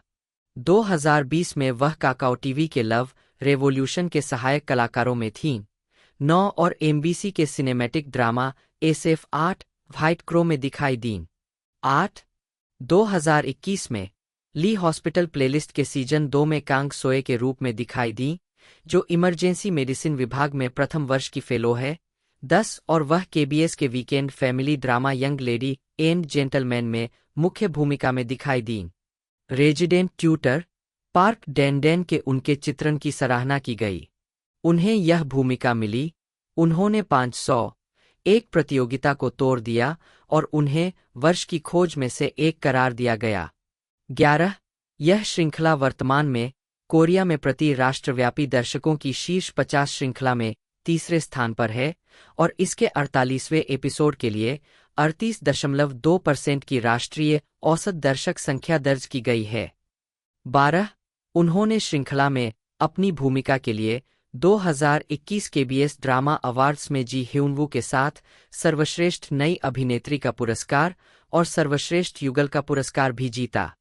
2022 में अपने सप्ताहांत नाटक की सफलता के बाद केबीएस ने उन्हें अपनी आगामी टीवी श्रृंखला बैड प्रोसिक्यूटर में सेंट्रल डिस्ट्रिक्ट प्रोसिक्यूटर्स ऑफिस के एक वरिष्ठ अभियोजक शिन एरा के रूप में कास्ट किया। 14 नवंबर 2022 में ली ने जेवाइड कंपनी के साथ एक विशेष अनुबंध पर हस्ताक्षर किए। 8 उसी वर्ष उन्होंने दोह क्युंगसू के साथ सर्वश्रेष्ठ युगल पुरस्कार जीता। 15 और श्रृंखला बैड प्रोसिक्यूटर में उनके प्रदर्शन के लिए 2022 केबीएस ड्रामा अवार्ड्स में पॉपुलरिटी अवार्ड अभिनेत्री जीता। जंग सोल्मी, कोरियाई, जन्म 24 नवंबर 1986, जिन्हें पेशेवर रूप से जंग यूनचाए के रूप में जाना जाता है, एक दक्षिण कोरियाई अभिनेत्री, मॉडल और टीवी होस्ट है। एक जंग ने एक मॉडल के रूप में अपना करियर शुरू किया, फिर नोबॉडीज डॉटर हेवन 2013 में शीर्षक चरित्र के रूप में अभिनय में सफलता हासिल की, जो कि ऑट्यूर हांग सांगसू की एक फिल्म थी जिसका प्रीमियर 63वें बर्लिन अंतर्राष्ट्रीय फिल्म समारोह में हुआ था।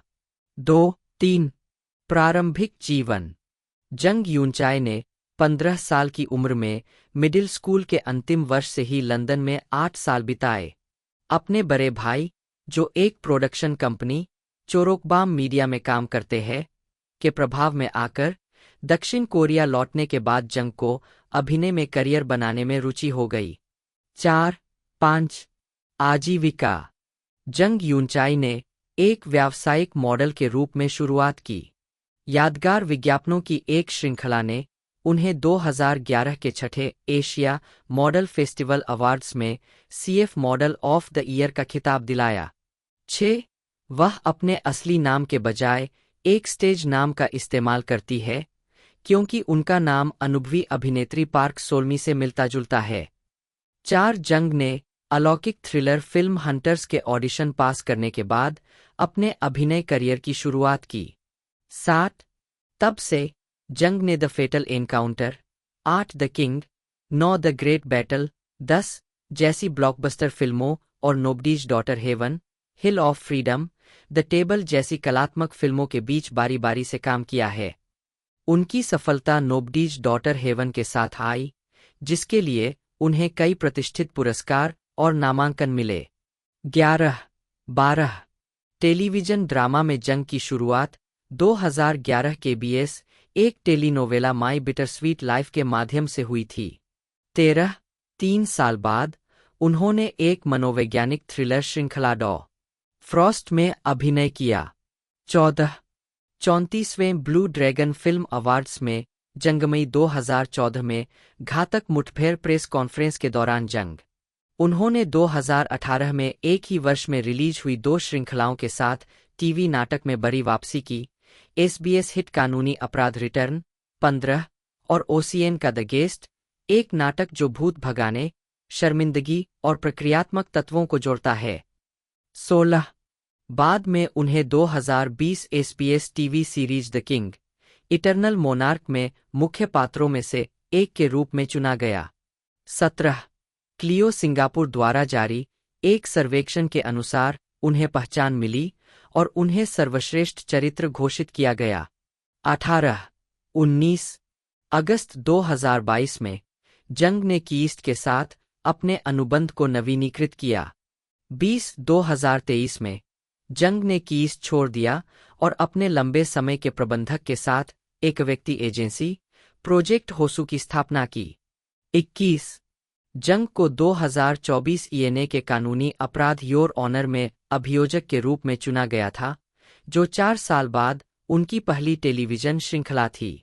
22 उसी वर्ष उन्हें किम हिएओरा की जगह टेलीविजन श्रृंखला जियोंग्योन द स्टार इज बॉर्न में मून ओकग्योंग के रूप में चुना गया था। चा परिवार चा मिनह्युक के रूप में किम ब्युंगचुल 12 सेउंगहे के पति, एक लॉ स्कूल के प्रोफेसर और पूर्व अभियोजक जिन्होंने सियोल नेशनल यूनिवर्सिटी से पीएचडी की उपाधि प्राप्त की है। वह अन्य पतियों के विपरीत एक निम्न आय वाले परिवार से आते हैं, यही उनकी कमजोरी है। वह अपने बच्चों के साथ सख्त है और उनसे बहुत ज्यादा उम्मीदें रखते हैं, खासकर शैक्षणिक स्तर पर।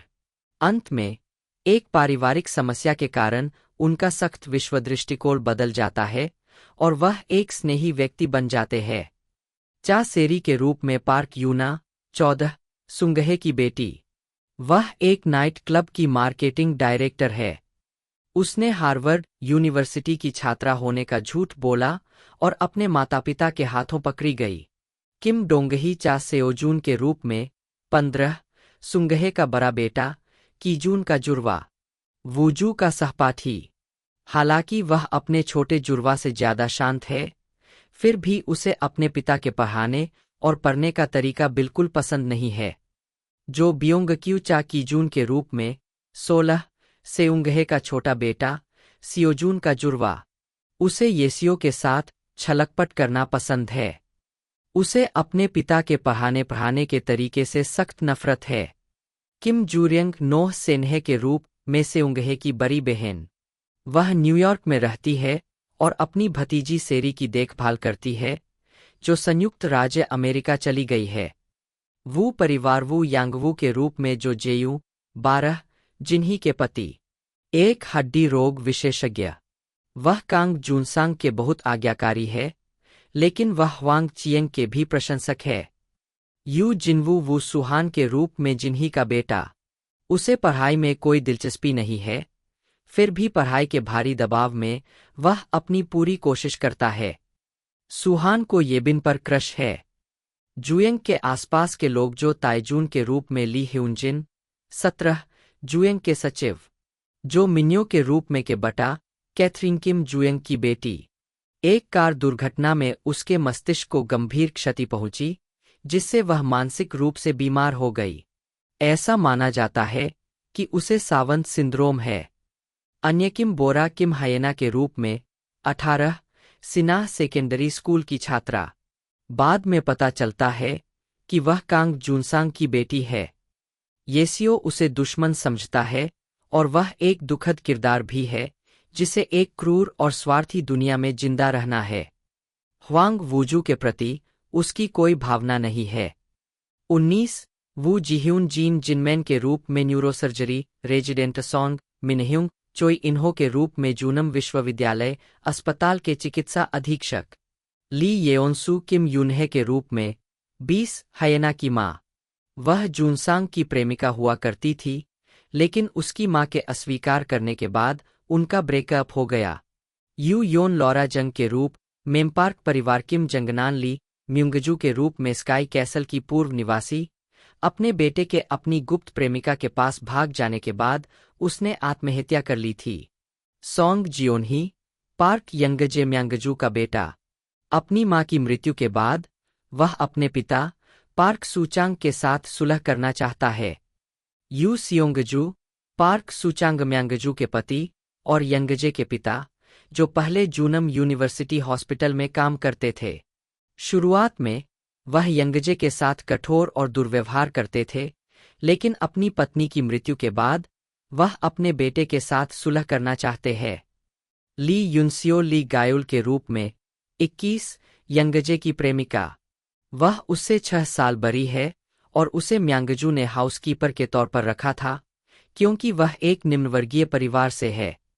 म्यांगजू उसकी हैसियत और यंगजे के साथ उसके रिश्ते से असहमत है। क्वोन ह्वावून ली चुंगसन के रूप में सूचांग के केबिन में एक बुजुर्ग शिन चेओलजिन। सूचांग की तरह उनका भी एक बेटा है, जिसने किम जुएंग की सहायता से एसएनयू में भर्ती होने के बाद आत्महत्या कर ली थी। जीईडी परीक्षा देने और अगले साल कॉलेज में दाखिला लेने के अपने सपने को त्यागने का फैसला करती है। जब मैडम यू विरोध करने आती है तो येसियो उन्हें डांटती है।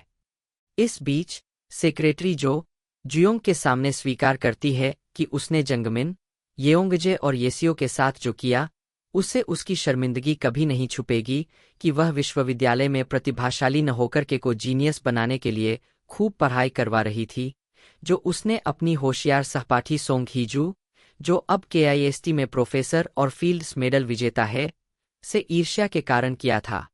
अपराधबोध से ग्रस्त होकर वह के कमरे में माफी मांगने जाती है, क्योंकि उसे और मिस्टर ओह को पुलिस गिरफ्तार कर लेती है।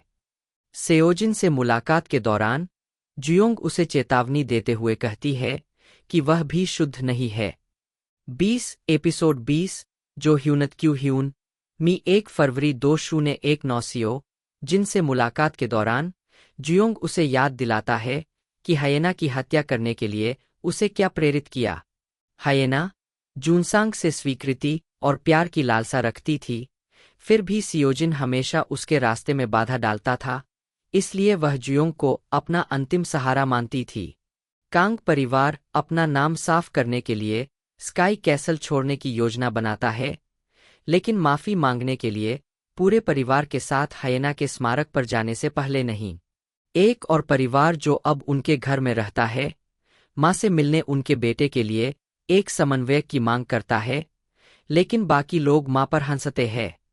इस बीच वूजू स्कूल से समय निकालने का अनुरोध करता है, क्योंकि गीजुन उसे विदाई देने के लिए कक्षा में एक विरोध प्रदर्शन का नेतृत्व करता है, जबकि स्काई कैसल में हुए कांड के बारे में उसकी मां की किताब प्रकाशित होती है और के को दीर्घकालिक देखभाल केंद्र में भेज दिया जाता है। एक अन्य कहानी में चा परिवार पुनः एकजुट हो जाता है जब मिनह्योक अपना रवैया बदलने के लिए सहमत हो जाता है, जबकि सेरी मुकदमे के लिए अपने कुछ समझौते के पैसे वापस कर देती है और अपना स्वयं का नाइट क्लब खोलने के लिए अधिक बचत करने का इरादा रखती है। विकास इस सीरीज का निर्देशन जू ह्यून तक ने किया है, जो अपनी पिछली टेलीविजन सीरीज जैसे who are you 2013, more than a maid 2015 और सीक्रेट हीलर 2016 के लिए जाने जाते हैं। इसकी पटकथा भी यू ह्यूनमी ने लिखी है, जिन्होंने होम स्वीट होम 2013 और ब्राइडल मास्क 2012 भी लिखी थीं। ड्रामा प्रोडक्शन का काम ड्रामा हाउस JTBC ने संभाला है। 22 जब श्रृंखला अभी भी विकास में थी, तो इसका कार्यकारी शीर्षक प्रिंसेस मेकर कोरियाई RR प्योरेंसियू मेकियो था। 23 प्रसारण शुरू होने से पहले ही इसे 16 से बढ़ाकर 20 एपिसोड कर दिया गया था।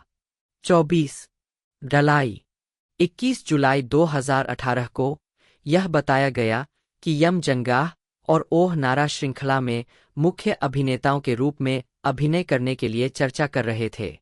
13 अगस्त को किम जंग्यू को मुख्य भूमिका की पेशकश की गई थी, लेकिन बाद में उन्होंने मना कर दिया।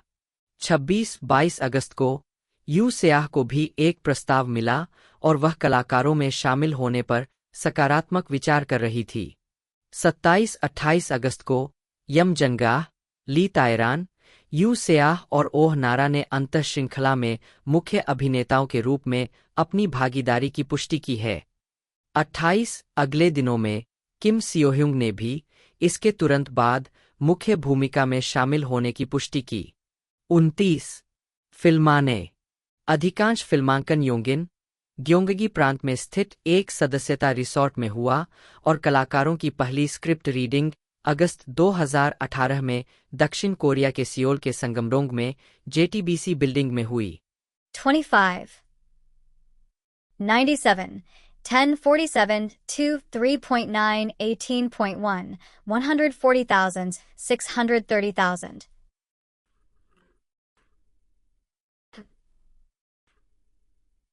467 plus or minus percent 19491 for 37 670 19602 for 45 for 02 plus 70.1% 19705 for 33 198 plus 122.2% 19808 364 379 plus 53.9% 199010 612 577 plus 26.9% 20009 895 217 minus 6.8% 20109, 794, 304 minus 1.0% 20209, 586 195 minus 2.1% 98, 2023.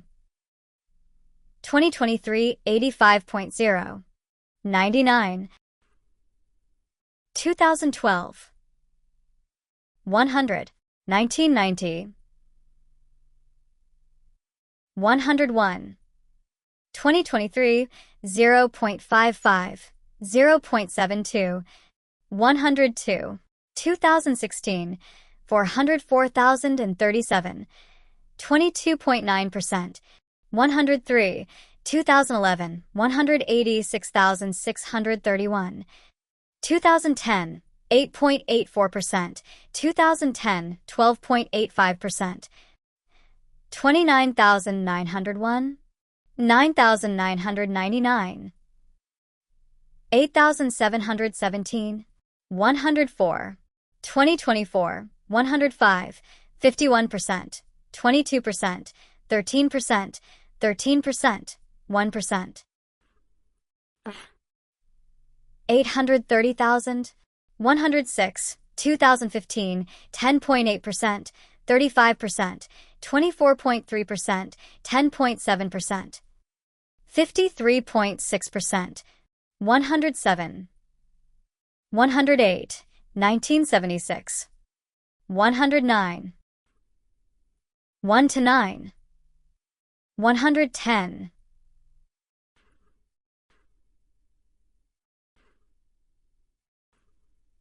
2009, 235, 80, 377, 33.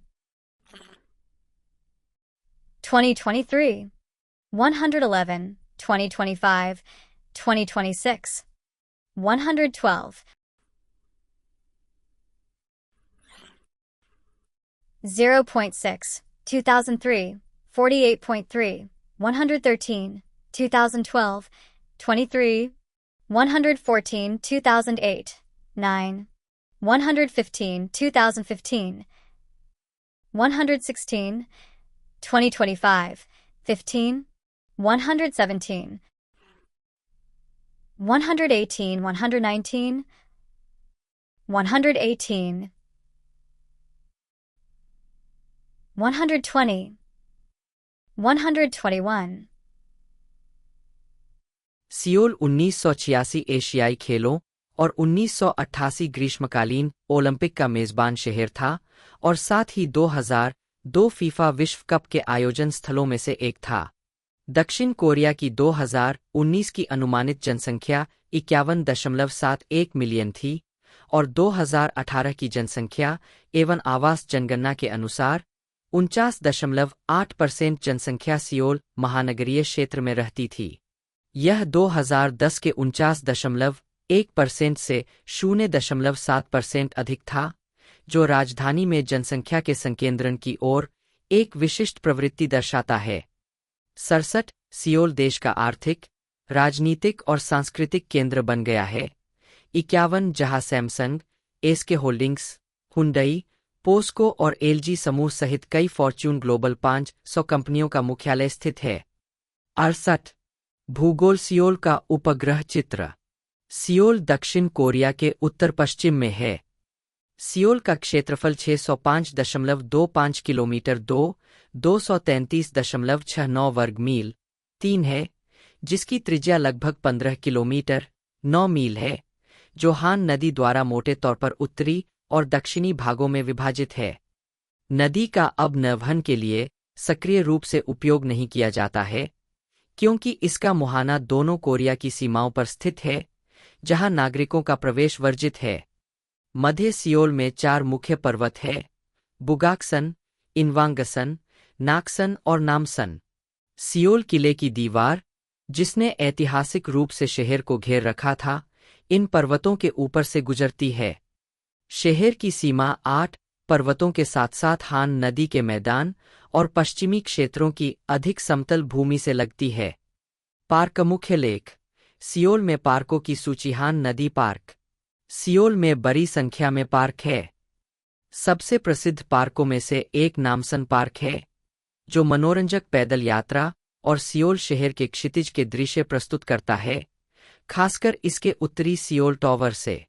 Seoul Olympic park, जो सोंगपा जिले में स्थित है और 1988 के ग्रीष्मकालीन ओलंपिक की मेजबानी के लिए बनाया गया था, सबसे बड़ा पार्क है। तांचेओन नदी के पास के क्षेत्र व्यायाम के लिए लोकप्रिय है। चेओंगगेचेओन में मनोरंजन के लिए भी जगह है। 2017 में सियोलो 7017 स्काई पार्क खोला गया, जो सियोल स्टेशन के ऊपर तिरछे फैला हुआ है।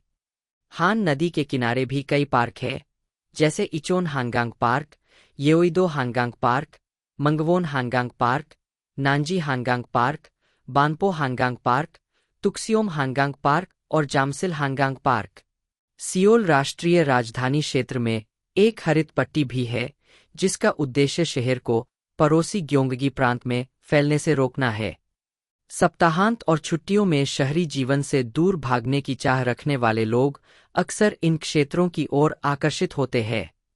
वायु गुणवत्ताएं भी देखें। दक्षिण कोरिया में वायु प्रदूषण। सियोल महानगरीय क्षेत्र, कोपरनिकस सेंटिनल 2 उपग्रह चित्र 3 दिसंबर 2023 को लिया गया। सियोल के महानगरीय क्षेत्र में वायु गुणवत्ता की उपग्रह द्वारा विस्तार से निगरानी की जा सकती है। वायुमंडलीय प्रदूषण। सियोल में वायु प्रदूषण एक प्रमुख समस्या है। 69, 70, 71, 72 विश्व स्वास्थ्य संगठन के 2016 के वैश्विक शहरी परिवेशी वायु प्रदूषण डेटाबेस के अनुसार 73, 2014 में वार्षिक औसत PM 2.5 सांद्रता 24 माइक्रोग्राम प्रति घन मीटर 1.010 ग्राम घन फीट थी, जो कि WHO वायु गुणवत्ता दिशानिर्देशों 74 द्वारा वार्षिक औसत PM 2.5 के लिए अनुशंसित सांद्रता से 2.4 गुना अधिक है। सियोल महानगर सरकार वास्तविक समय के वायु गुणवत्ता डेटा की निगरानी करती है और उसे सार्वजनिक रूप से साझा करती है। 75, 2008 में सियोल को प्रभावित करने वाला धुआं और एशियाई धूल। 1960 के दशक की शुरुआत से पर्यावरण मंत्रालय ने अपने लोगों के लिए वायु गुणवत्ता में सुधार और प्रबंधन के लिए कई नीतियों और वायु प्रदूषक मानकों को लागू किया है। 76, सियोल मेट्रोपॉलिटन क्षेत्र में वायु गुणवत्ता में सुधार पर विशेष अधिनियम दिसंबर 2003 में पारित किया गया था। इसकी पहली सियोल मेट्रोपॉलिटन वायु गुणवत्ता सुधार योजना 2005 से 2014 ने उत्सर्जन को कम करके PM 10 और नाइट्रोजन डाइऑक्साइड की सांद्रता में सुधार लाने पर ध्यान केंद्रित किया। 77, परिणामस्वरूप वार्षिक औसत PM 10 सांद्रता 2001 में 70.0 GM3 से घटकर 2011 में 44.4 GM3 हो गई। 78 और 2014 में 46 GM3 हो गई। 73, 2014 तक वार्षिक औसत PM 10 सांद्रता अभी भी WHO वायु गुणवत्ता दिशानिर्देशों द्वारा अनुशंसित की तुलना में कम से कम 2 गुनी थी। 74, द्वितीय सियोल मेट्रोपॉलिटन वायु गुणवत्ता सुधार योजना 2015 से 2024 ने प्रबंधित प्रदूषकों की अपनी सूची में PM 2.5 और ओजोन को जोड़ा। तो दोस्तों, इसकी रिलीजिंग की बात कर ले तो इसी सप्ताह ही हमें देखने को मिलने वाली है और इसे एक तरह से मतलब कि आपको 8 एपिसोड के साथ इसे देखने को एक तरह से मिलने वाली है। बाकी बात कर ले तो इसे आपको लिए हिंदी में डब कर भी रिलीज़ किया गया, आप इसे हिंदी में भी एक तरह से एंजॉय कर पाओगे। बाकी मेन बेस्ड लैंग्वेज इसकी कोरियन है और इंडिया के अंदर नेटफ्लिक्स पर इसे रिलीज़ किया जाएगा। बाकी मैंने पूरी इन्फॉर्मेशन इसकी बता दी है। वीडियो आपको अच्छी लगी तो लाइक कीजिएगा। मिलता है दोस्तों अगले वीडियो में।